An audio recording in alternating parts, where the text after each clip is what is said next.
What is up, ODP fan? We're back at it again for episode 6. We are your hosts. We got Jonathan. What up, guys? And myself, Noah. We just want to let you guys know this video is sponsored. Well, it's sponsored by our paychecks, but that's okay. We got some good things going on today. And Jonathan, what is it? So we're going to start with the passing of the firing squad bill for the state of Idaho.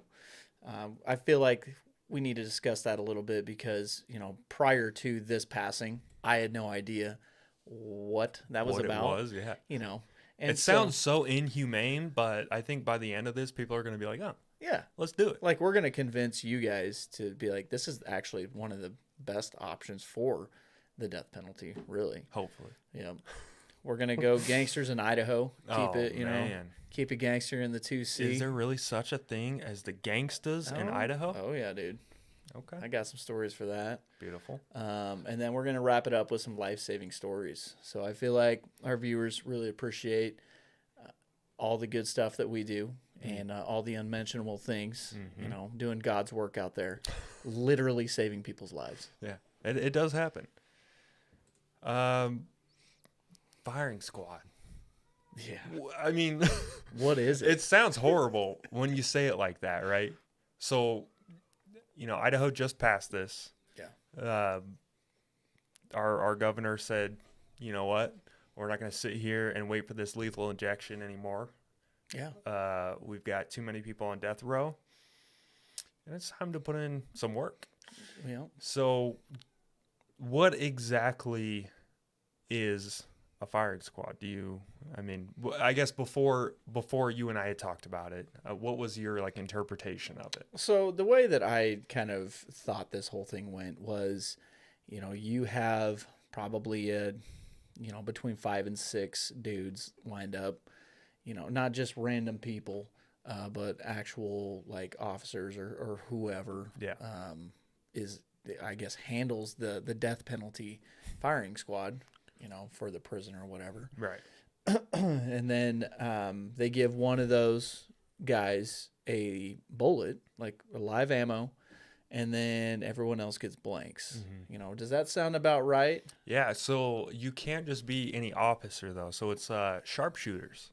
Oh. It's a legitimate, you got to be a sharpshooter, which, I don't want to, but I had gotten that in the academy. Oh, wow. Not that I would do the whole, death penalty thing.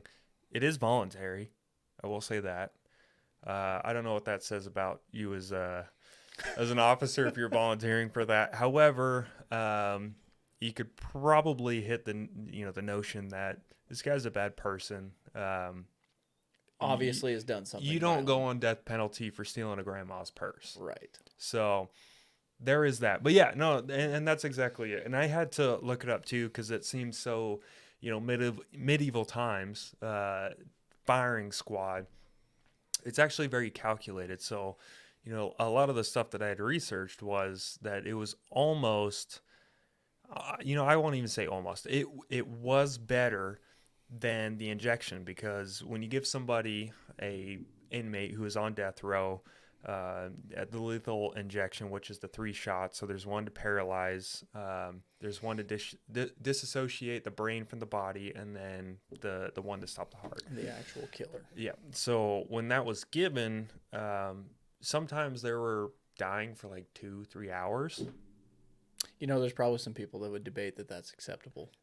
I mean, it is. I'll say it. It's acceptable. Because again, these people have murdered, very innocent people. Not thinking about how, or not thinking about the victim in a way that's is this humane for the victim, right? Right. So, and that was one of the big things that I had noticed. It was Idaho's bringing back the firing squad. A lot of our Democratic senators were saying, well, you know what? These people won't be able to die with dignity. Okay. I'll give you that. However, what about the people that they took, right? I mean, the innocent victims' lives that they took, that were they able to die with dignity, or, were they just slaughtered? Yeah. I would say that they were slaughtered, cold blood. So do we afford those people who are, in state's custody, uh, dignity in their death? I don't know. No, No. no. I mean, not to mention there's a whole bunch of appeals that go Oh into this yeah, process too, right? It's like, right. if you're going to go on death penalty or, Yeah. or death row, so to speak, you're going to have at least, 6 years of appeals. Oh, And if not more. right, if not more. I mean, our most recent one is what, 85? Yeah. So he was found guilty in 85 of murder times two, and he's just now looking to get Yeah. executed. And Idaho doesn't have the abundance of lethal injections. Yeah.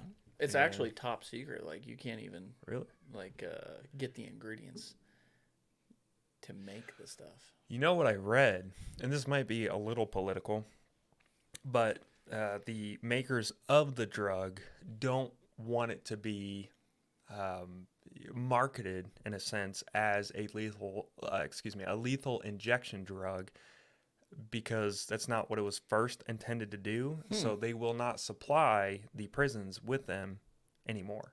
No kidding. It's more money for them, but Yeah, I mean, there's a part of that that's, strictly for the money, true. you know. So for a firing squad, it's typically 5 to 6 officers. There's a bad guy. A bad guy did bad things, very bad things. Yeah. There's a chair and some sandbags. This is the start of a great story. Right. And there's a target right over their heart. No kidding. Yeah, target right over their heart. So one shot right to the heart, it'll kill a man very quickly. That's why you got to be sharpshooters. Sharpshooters. Like I said, 5 to 6 officers. There are 1 to 2 people that have live rounds, and then the rest of them do have blanks. So nobody knows who actually took that life. It is more of, conjecture, I guess, at that point, of what had happened. But yeah, no, I did read a lot of news articles saying that it was actually more humane than the lethal injection, because they're not sitting there for 2 to 3 hours wishing they were dead. However, not being able to talk or do or say anything because they are paralyzed. Being completely paralyzed, like, Right. Isn't that a kick in itself? So I'm glad Idaho brought that back. Yeah. Again, It's going to be interesting to see that go into effect. Yeah. Especially with this latest, death sentence that was scheduled to go, Yeah. but It's been delayed right. 4 months now. Yeah. Twice in 4 months. Right.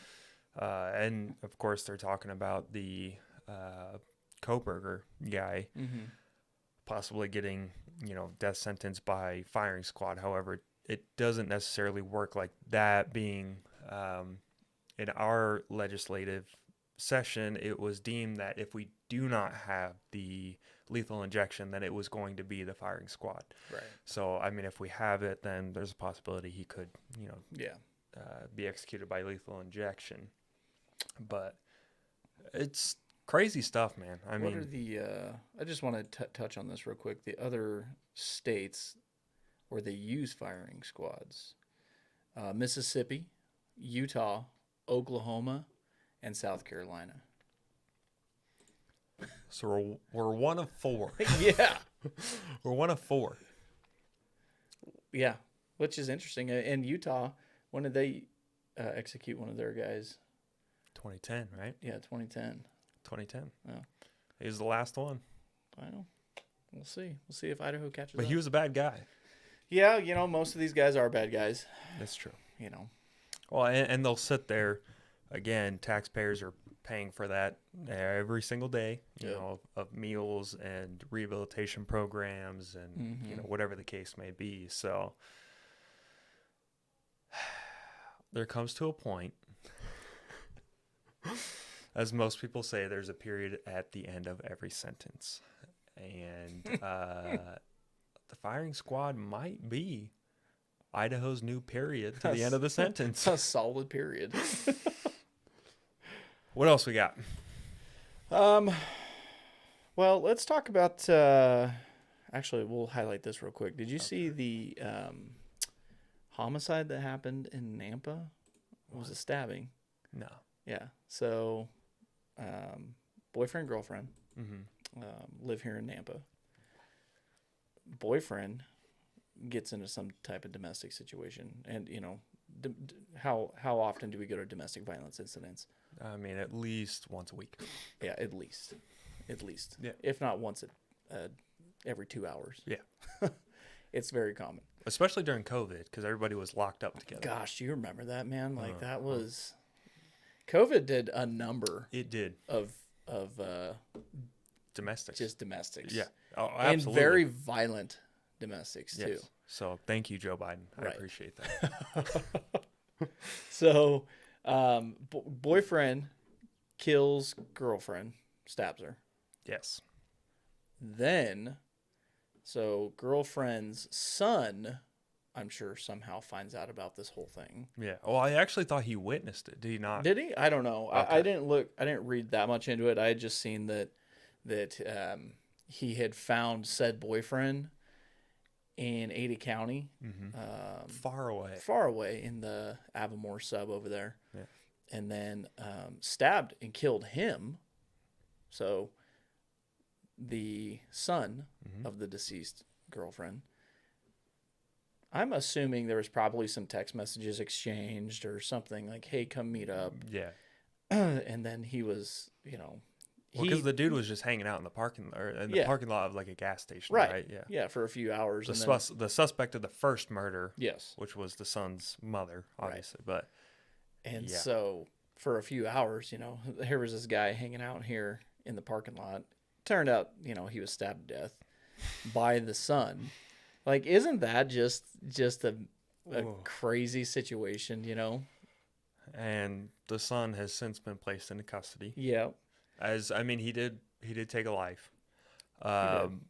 Which I'm not saying you get off scot-free for that. 'Cause, No. Yeah, it's hard to claim like the whole self-defense thing when you're like 25 miles away from. Yeah, right. And it's probably less than 25 miles, but Isn't that just wild? Like an eye for an eye. That's the eye for an eye mentality. Yeah. And then, I get on social media just like everybody else and scroll the comments, right? And there's a vast majority of people that are like, c'est la vie, like eye for an eye, like tooth for a tooth, right, baby. like that's how it goes. I just thought that was interesting. Yeah, no, he's still locked up because of it. They started like a GoFundMe or some type of Yeah. charity thing for Yeah. his lawyer. So they actually said that the son walked into the gas station and just completely admitted to the like the clerks, like, hey, I just killed somebody. Yeah. But he just killed my mom. Not too sure what's going on here. I would imagine that person was probably in a deep state of shock after either seeing or finding your mother, dead, deceased, in cold blood, because it was a stabbing at first, right? Yeah. Yeah, and then the second one was also a stabbing. Yeah. So that's hard, man. Right. That's hard. Yeah. Were there other options? Yes. Certainly. 100% there were other options. But people are getting crazier nowadays. They are, dude. like you want to see some violent crime. Like I feel like just in the last year, even here in Idaho, like it's just getting increasingly It's worse. definitely gone up and up in the violent crimes and stuff. Yeah. So the other thing that we want to bring to some sort of educational purpose was gangs in Idaho. Yeah. And what better than a former gang detective Yeah. to kind of give us some insight. And I enjoyed the gang aspect of my investigations and stuff. So I could probably throw a little bit of insight out there for it. Um, Obviously, I dealt with that more on a patrol level. So Yeah. during traffic stops, more proactive policing aspect versus you. That was your title. That was your one sole focus was that kind of Yeah. population per se. Right. So um, we have cardinal directions Mm-hmm. in the entire U.S. Some people call them northeast, southwest. Kind of give us like a quick rundown of that. So, to the average, you and me person, yeah, it's northeast, southwest, Right. right? To the gangsters in the street, the family, it's like, Familia. yeah, La Familia, it's like north is norte Mm-hmm. or northsiders, commonly associate themselves with the color red. Then you have the east siders, which in Caldwell, like east side are like a Sereno like subgroup, Mm-hmm. right? So like back in the day, it was you had like Nuestra Familia, which was Northern family. northern family, right? Literal translation. Mm-hmm. And that was, in California, Right. where, Bakersfield was pretty much like the line of, if you're from Bakersfield or north of, you're considered, La Familia Mm-hmm. or Nuestra Nuestra. Familia. Yeah. And then for the Southerners or the Southsiders, or Serenos, they associate themselves with the Mexican mafia, Yeah. and so again, if you were south of Bakersfield and things like you were associated with, the Southerners, Mm-hmm. and so jumping back onto the Idaho train, Mm-hmm. And specifically Caldwell, they had East Siders or East Side Loma, and then you had East West side Side, locos. right? East Side Locos, Yeah.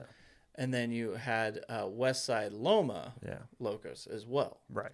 So Which both, were all Sereno right, sets. all Yeah. Sereno sets, and then you also have just your standard issue like Sereno, Serenos. right? Yeah. So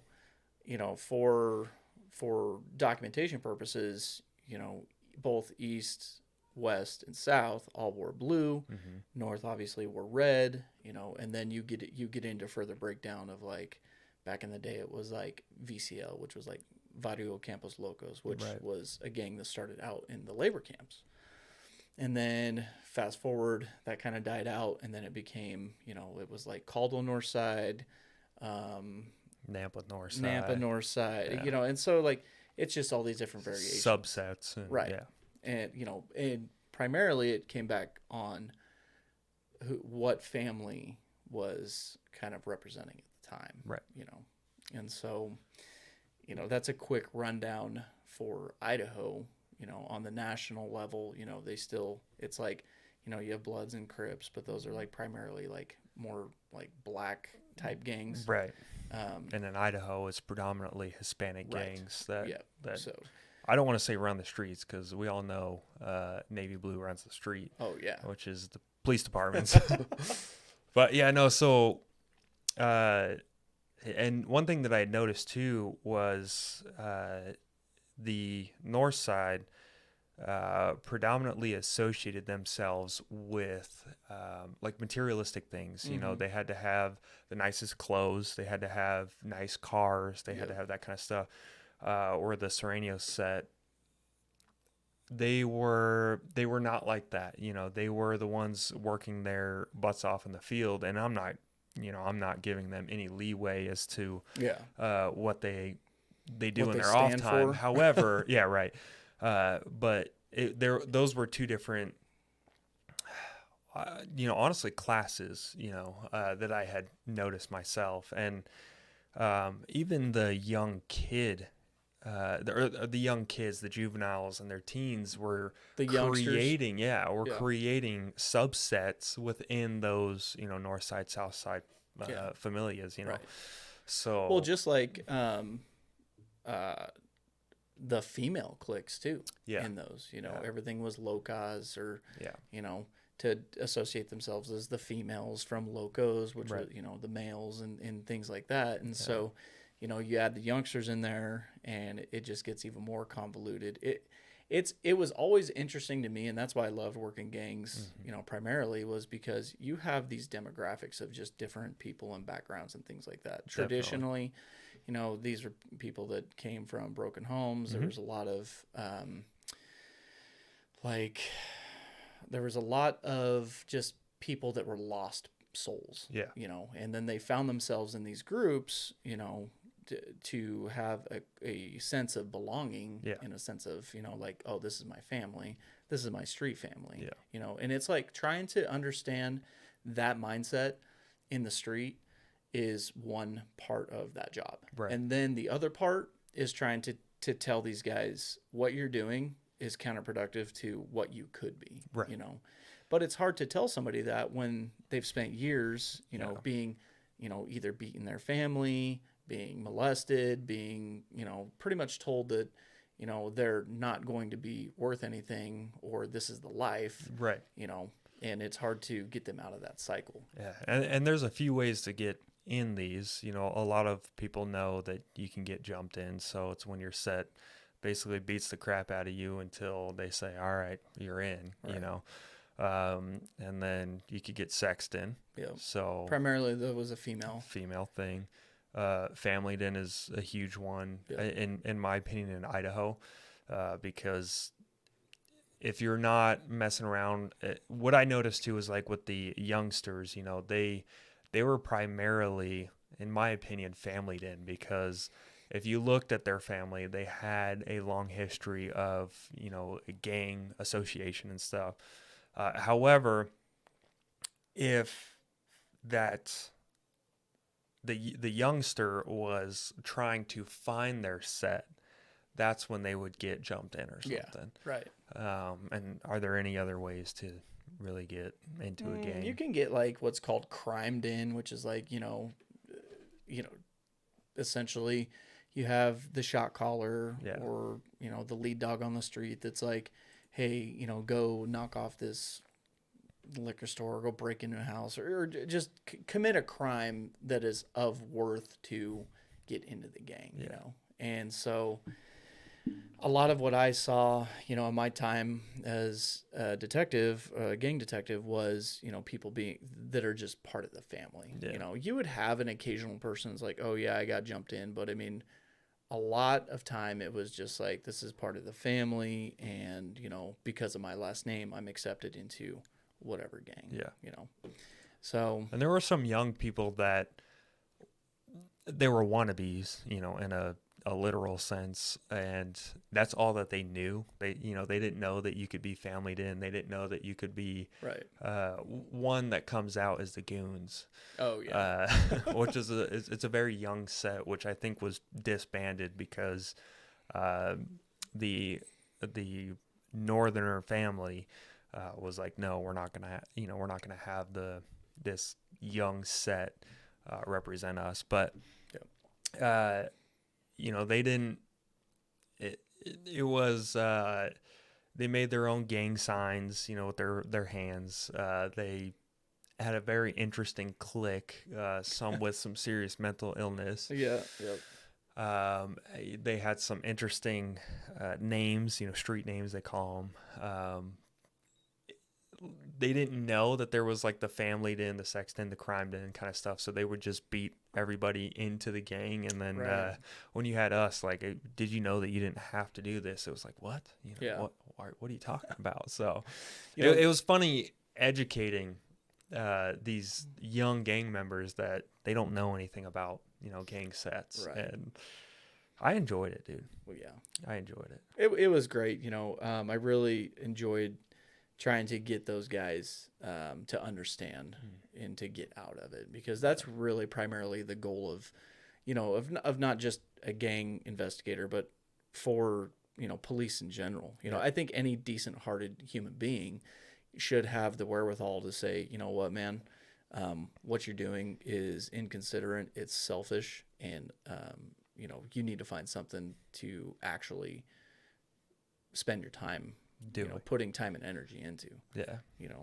It's like trying to get those guys to play sports was, impossible. You know, they wanted Yeah. to go run the street and shoot at houses. Yeah. You I know, mean, and some of them are so far gone, but you can tell the ones that are too far gone versus the ones that are just kind of trying to dip their feet in the water, right? so to speak. I remember one specifically that just could not figure out his color. Yeah, And one of my questions to him was, why pick a color? You know what I mean? right. Screw that stuff. Yeah, Why pick a color? And I call those guys Skittles. So it's funny because, Idaho has actually gained a lot of traction among the motorcycle outlaw gangs as well. yeah, Um, and we'll go down this rabbit hole real quick. definitely. There's a lot of, there's a decent amount of clubs, Yeah. in the valley specifically. You have the Mongols, you have Hell's Angels here, Vagos. the Vagos, Devil's Disciples, Mm-hmm. There's another one that I saw the other day that was kind of mobbing through town. I can't remember. I think one was like Rock Machine or something, but you have these groups and they're not very big. This isn't like California in the Right, 70s. where they're running 25 to 50 deep. Right, yeah. This is like, a group of like four dudes, Right. Full piece patch, which qualifies you as a gang member to begin with. Yeah, full pledged. Right, yep. And so, but it's funny because when I was working these cases against these guys, you would see dudes that were like a Vago for a little bit and then jumped over to like Devil's Disciples or vice versa. You'd have a Mongol that jumped, and it's just, it's crazy to me because it's like, what's the most exciting thing at the time? Like, Right. what do I want to be today? Well, and you know what I always found crazy is, and Devil's Disciples was really good at doing this, is especially in California. So, but I have noticed some runs here in Idaho where they'll do, motorcycle runs or routes or whatever, where they invite the community to like raise money for sex trafficking or raise money for a kid who has autism and isn't doing very well or whatever. Like they try and bring the community in and closer, and they try and bring the community to accept that they're just this. They're a motorcycle club. What's the Bikers Against Child abuse. Child abuse, Yeah. which is like a legit Yeah. community based. Right. Not a gang. No. They actually raise money for victims of And they children give within child all abuse. of the money to those charities. Right. Meanwhile, you have Devil's Disciples that is just running drugs in these Right. community. It's like, here's $500. Yeah. We did our part. I always found that super interesting because you have the community backing, in a sense. Not. I know people see through it as well. Yeah. But you can actually have a community backing these motorcycle gangs. Right. It's crazy. And if you're not aware of that, like, I feel like there's a large amount, of people in the community that are like, well, they're doing a good thing. Yeah. Well, maybe. Like, we could maybe make that argument. Like a 0.01% Right. of what they do is Right. probably good. But, I mean, there's the flip side of that coin that's like, yeah, they're going to take like a smidge of those proceeds or whatever and then give it away. Yeah. And then they're going to keep the rest, And flip it for illicit narcotics, Right. illicit firearms, all that kind of trafficking stuff. firearms, things like that. People. Yeah. Right. So, no, and that was something, as a police officer that I guess as a civilian before becoming a police officer that I didn't really think was like a huge thing, right? I thought that was mainly based in California. Yeah. And I don't know so much about New York because I lived in New York for a little bit. I really didn't see that. There wasn't really a big motorcycle. More like Bloods and Crips, like Yeah. Gangsters Disciples. Yeah, like, it definitely is. like Folk Nation, People Nation, like, Right. which that's another completely different Yeah. So part of it. coming here and then seeing these motorcycle gangs, they only operate in the summer. No, they're year round. They're just not on their bike. But like seeing their bylaws and stuff was crazy. another thing to look out for, and this goes back to like the whole, you don't know what you're looking for until you actually like are educated, number one, about it, or number two, like are opening your eyes to this world. Yeah. It's like, the example I give is like support your local Vago. Yeah. You'll see these little stickers, Or sweatshirt. or It's almost sweatshirts. swag. Yeah, it's swag. That's Yeah. exactly what it is. Yeah. And it's like they think they're being so sneaky and quick about it. I went into like the Dutch Bros, or wherever they put slap tags, which are like the little stickers you just slap on. Small real little quick. stickers, yeah. And you will see that, support your local henchmen, support your local Hells Angels. Like, when you start seeing that stuff, that should be like red flags to like, normal people of like, this might not be a good spot to hang out a lot, Yeah. Well, and I was telling Jonathan before our podcast, I saw the other day a wannabe Vago, essentially. So his helmet, which, I'll give them. They mainly wear helmets. It's probably the only thing I will give them. But it was a wannabe Vago. He had his I support my local Vagos chapter all over his head, or his helmet, rather. He was in his green flannel, a blank black cut, they call him, the cut, the leather vest. No patches on it, and a brand new bike. So I imagine if I see him around, he'll in the next 2 to 3 months, he'll probably have a little prospect patch on him. Yeah. Typically, that's how it goes. It's like, you're a supporter, and then you might get someone that's like, hey, you should come prospect. Yeah. Which I don't know why anybody would want to prospect in any of those clubs, because prospecting is literally the equivalent of being the house bitch. Yes. Like, you're doing everything. You're running errands. Yeah. You're picking up their little biker dry cleaning. Yeah, I couldn't imagine. Like, you're sweeping the clubhouse, like church. Yeah. Oh yeah. Yep. They call it church. Yeah. And so it's funny to me that someone is like, yeah, I want to do that, because to me that doesn't appeal. It's like, I'm sure for them it's the long run of like, I'm gonna be president one day. Yeah. And it's totally. no, you're not. No, These guys are legit Right. gang members who came from California, starting their own chapter, kind of thing. Right. So then after prospect, you get your, typically it's like a year-long process to get a full 3-piece patch. However, well, hold on. What's a 3-piece patch? So a three-piece patch is like, it has the bottom rocker, which is typically like the location, right? State, county, wherever. So then you have the top rocker, which is the name of the club or the name of the motorcycle gang that you're going to associate yourself with. Right.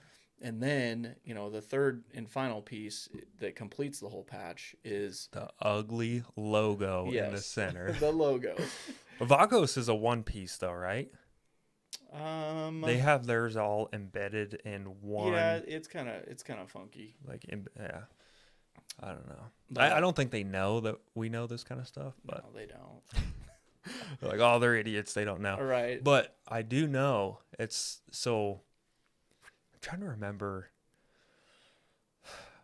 If you pull over some, a group of motorcycle members, pass everyone in the back and just go right to the prez up at the front. However, who's going to be holding all of the evidentiary valuable stuff? Oh, it's definitely going to be the people in the back. Prospects, old yeah. ladies is what they call. If you can stop the chase cars. Yeah, chase cars too. I mean, they typically always have a vehicle that runs with them. Right. So like, that's a whole nother culture that's very interesting to me. Just kind of like the Hispanic gangs and things like that. And like, all of these groups have characteristics of like domestic terrorists. Really. Oh yeah. I mean, straight up, like, that's what they are. They're domestic terrorists. And so thank God that we have the ability to document these guys and track them, and these guys fall to their own demise when Yes. they get involved in gangster stuff, because then they have to deal with these specialized units, Hmm. or the federal task force and things like that Yeah. that should be nailing these guys for good Fed time Yeah. for sure. Definitely. So, Well, and one that always interested me was ICP.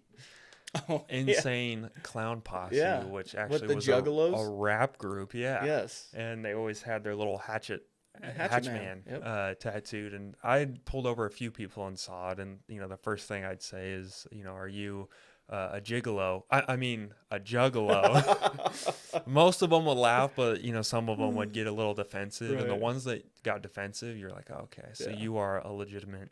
But they would always try and give me the no, no, no. I just like the music. Oh yeah.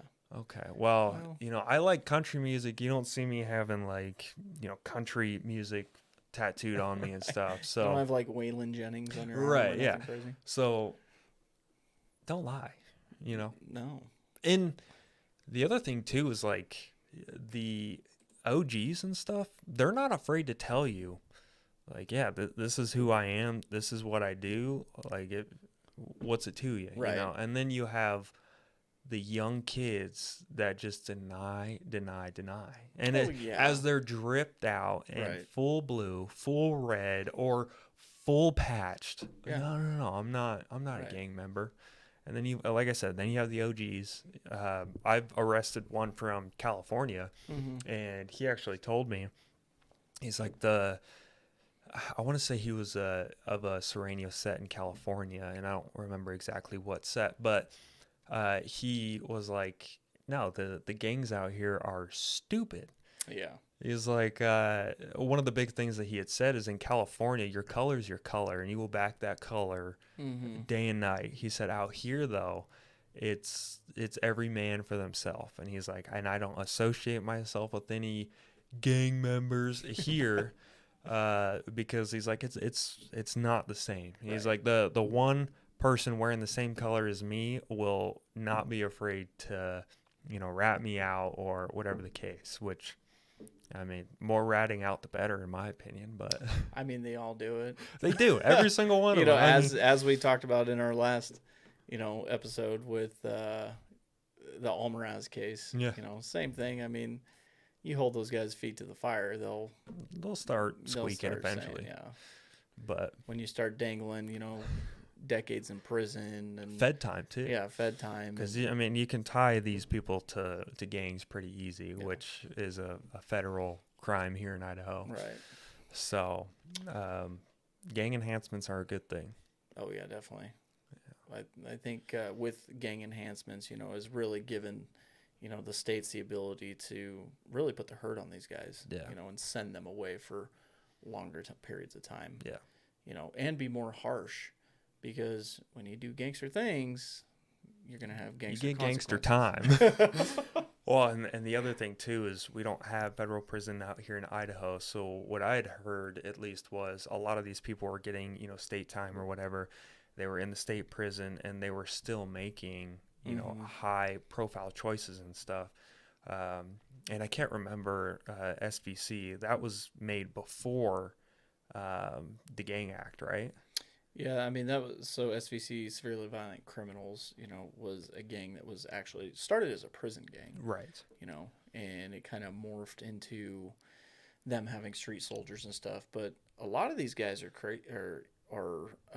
crazy. Yeah. Like SVC, like those Like guys, man. mentally Yeah, like there's unstable something wrong. gangsters. Yeah. But no, the gang act here in Idaho is good, and it's not, in my opinion, super loose. It takes a lot Hmm. for a department to essentially flag a person as a gang member. Yeah. However, gang members make it very easy. Hmm.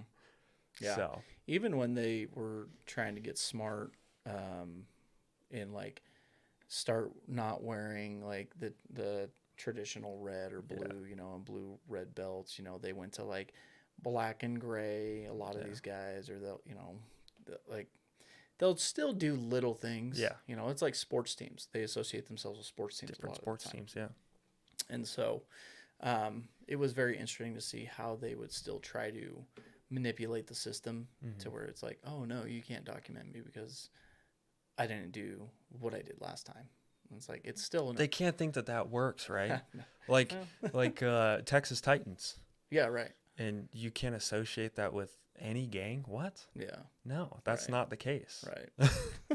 It's very interesting. I mean, I feel like we could talk about, you know, everything gang related, you know, Oh, yeah. in a 8-hour class at least. Oh, yeah. You know, but we don't have that much time. So on our next video, we really should do like an in-depth dive, just like a full hour episode of these kind of things, Yeah. because you know I'd say that we both have. You obviously have more experience than I do in that kind of situation, but I have a decent amount of street experience because that was one of my things that I really liked was finding the gang members, identifying them, sending that stuff over to, you know, the gang unit for Yeah. them to kind of follow up on. And I had a no nonsense policy with gang members, and they respected that more than the guy who was, you know, shaky boys walking up, let them kind of run the show. And I think we have some good stories that we need to push out. Oh yeah, definitely. So, did you have anything else? I think that's it right now. I do want to get to kind of like our next point of talking is you know, the thing that really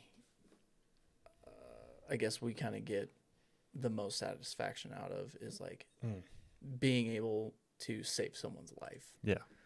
You know, I can remember, you know, time and time again where it's like there's a lot of things that happen, you know, on the job where it's quick thinking saves people's lives. Definitely. You know, and you know, I'll start it off right now with one of my stories. You know, I can remember a time back when I was working patrol where we got a call for someone that was they looked like that they were hanging off the bridge. You know, so we had a couple of high overpasses that were over the freeway or over the railroad tracks and things like that. Yeah. And so this one particular event, it was real late, late night in the wintertime, like pretty significant snow.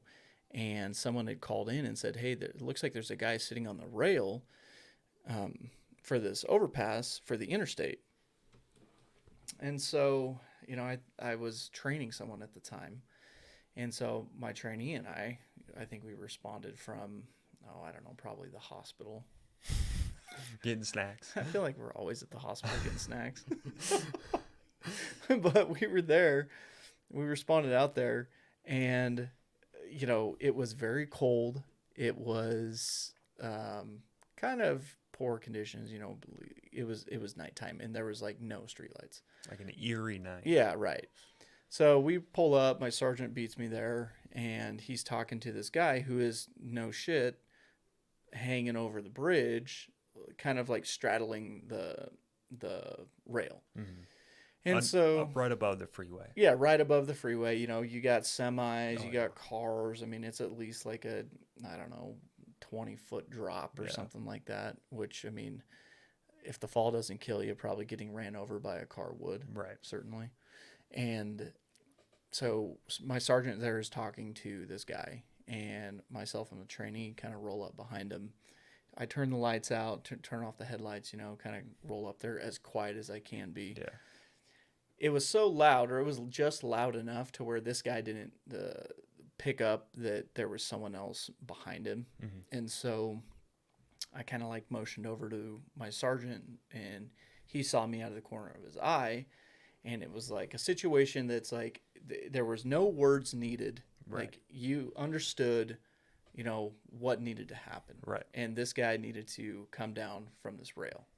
And, you know, me being the young officer I was, you know, I snuck up as quiet as I could, you know, crunching through the snow, I'm like, this guy's gonna certainly hear me. He's gonna Yeah. turn around, and then it's gonna be like, you know, There's so much going on in yeah. their head, Oh though. yeah, It's yeah, like, right. Like, thank God, right, you know, being able to use the freeway for sound cover, and right. then my partner distracting him, Hmm. you know, gave me the ability to essentially get right up on this guy, Hmm.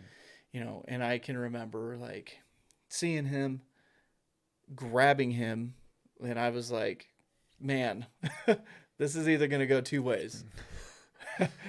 We're going We're down going together. down or he's coming off. Yeah. You know, luckily he was, you know, a smaller statured guy.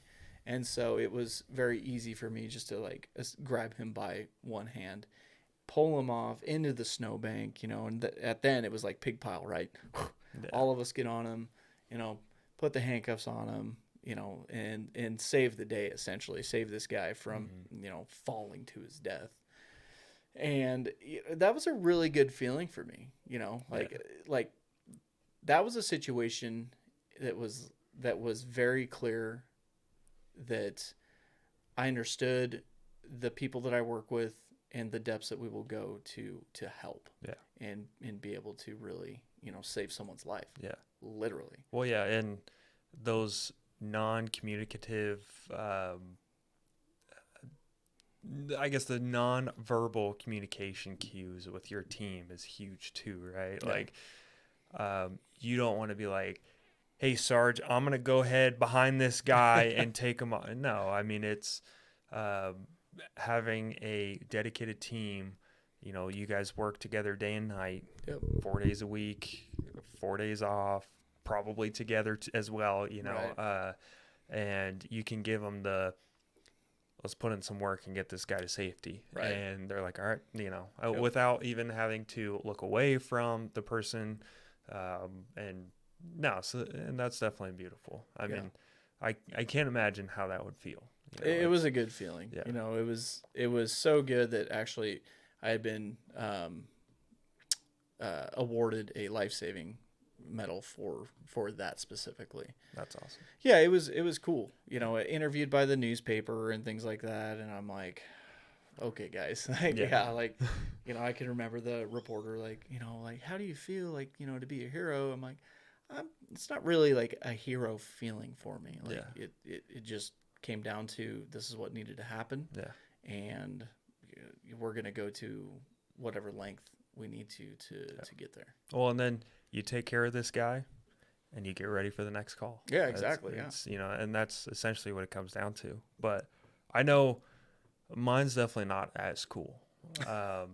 I too had a trainee, and we had gotten a call for an overdose, and they said that I think it came in as a medical call that he had smoked some marijuana, Hmm. and he had overdosed on marijuana, and then it had came out that he had gotten high and hit his head, and he is now on the ground, not conscious, not breathing, no heartbeat. So dispatch had the reporting party, the RP, doing CPR. So we get there. There's some dude yelling and screaming at us that he's in the back shed. And when you're kind of going through everything, so marijuana is not typically a drug that you overdose on. Right. So, I guess for me, the first thing that kind of went to my head is did somebody, push him? Did somebody harm this person? Not essentially right off the bat thinking, could it be another drug, right? Right. So we get there. I'm telling my trainee to grab Narcan because it's still in the back of my mind, right? Yeah. And I always carried some extra in my war bag or duty bag. And I get there, I see him laying there. Of course, everybody's screaming at me. I'm kind of trying to take everything in. I don't see a chest rising. I check for a pulse. Yeah. There's nothing. So my first thought was, we just got to hit him with Narcan. Yeah. And let's see what happens, right? Because Narcan's not going to hurt somebody. And that's the opioid Yeah, reversal drug. the opioid reversal drug, basically. And so my trainee's getting some Narcan, but I always carried some in my vest, Yeah. for me, just in case. And I didn't necessarily tell my trainee where the stuff was at. Yeah. So it was kind of one of those things. I was like, hey, grab the Narcan in my bag. I'm going in there. So I was like, you know what? All right, I'm using mine. Let's go. So I hit the first nostril and I started CPR. My trainee comes in. He's a former paramedic. He starts doing CPR after that. And then some other officers come in with another thing of Narcan. They hit him in the other nostril, and he wakes up. And so mind you, Finally yeah, comes awake. yeah, and mind you, again, no pulse, no breaths. He's not obviously conscious. Right. He was in a literal sense dead. Um, Man. we did find out that it was not marijuana, which I don't hold against him. I mean, there's always some crazy stuff going on with fentanyl these days. I mean, there is fentanyl laced weed, there's fentanyl laced meth. I feel like there's fentanyl in everything. Everything. Like it's on every surface. Yeah. It's everywhere. Yeah. But I was not able to get a life-saving award for that. Oh, really? Yeah, because it was considered like a medical call. So. Oh, gotcha. Which is okay. I mean, that's not what that's I'm. fine. That's not what I'm in it for. You're not in it for the medals. Yeah, right? and you don't write yourself up for those kind of things. So, No. but I was super happy as a training officer. Quick thinking from my trainee. He used his prior experience as a medic to get in there, and he knew what to do. Right. And at the end of the day, I mean, he saved a life. Isn't and CPR just super exhausting? it's weird, man. It's super weird. Yeah. My second one that I had to do CPR on, he was a gunshot victim, a gunshot wound victim. Where'd he get shot at? All over, man, from belly button to chest. Wow. I mean, we by the time I had arrived there, I had grabbed one of the officers' snips, their medic snips, and cut the shirt off. They were trying to get like chest seals and stuff on, but it was unfortunately so bloody. It was hard to get those to stick and everything. But I mean, by the time we'd gotten to that point, there wasn't really any more blood pumping out of the wounds. So the body had kind of gone like a pale, almost grayish color. Yeah. But nonetheless, you don't stop, right? We're not medical professionals. Oh yeah, definitely. You keep That's not me. Yeah, no, you keep those on there, and you keep doing CPR until medics get there. And even when medics got there, they continue CPR up until they called the doctor and said, "This is what we've done. This is what police have done," and they'll call the TOD time of death. Did they use the Lucas machine? They did. Ugh, that thing is whack. that thing is wicked. Yeah, that thing. Literally a piston that drives into your chest. Yeah, it sounds scary too. Yeah. Like, good Lord, just let me die. Yeah. Yeah. So it's one. So it goes. There's like a board that goes behind your back, and then it's a machine with a literal piston on top. There's a few buttons. Yeah. You set the piston, at the chest, and then it just over and over again. And it works sometimes. It definitely does. I've seen it. But CPR is very exhausting. It's especially for medical professionals and stuff. You have so many people you'll have 2 or 3 people in an ambulance, right? Yeah. 2 or 3 people have 2 or 3 different jobs. Yeah. So you're trying to rotate those people into doing the different jobs because you can't do CPR for half an hour, Right. So the Lucas device. You could try, your arms would fall off though, for sure. Oh yeah, and especially with like bigger guys or women and stuff, you have to get to the cavity. You know what I mean? Right. You have to inflate, or I guess deflate and inflate the heart to pump the blood throughout the body.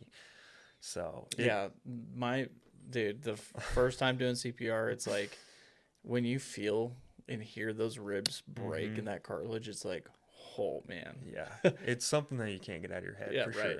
sure. For sure. But that's gonna do it for our episode. Again, thank you guys so much. You wanna plug us, bro? Hey, don't forget, hit that like button, click subscribe, follow us on Facebook, on YouTube, on whatever social media sites. What else? TikTok, Instagram, Instagram. Just search our just name everything. everywhere. Right. We're out there. We're there. Follow us. Give us the like. Send it to your friends. Comment for us. Send us emails. opdeskpop@gmail.com. Send us questions. I mean, we want to answer them. We know there's questions out there, so let us answer them. With that, I hope you guys have a great week. We'll see you later. Later.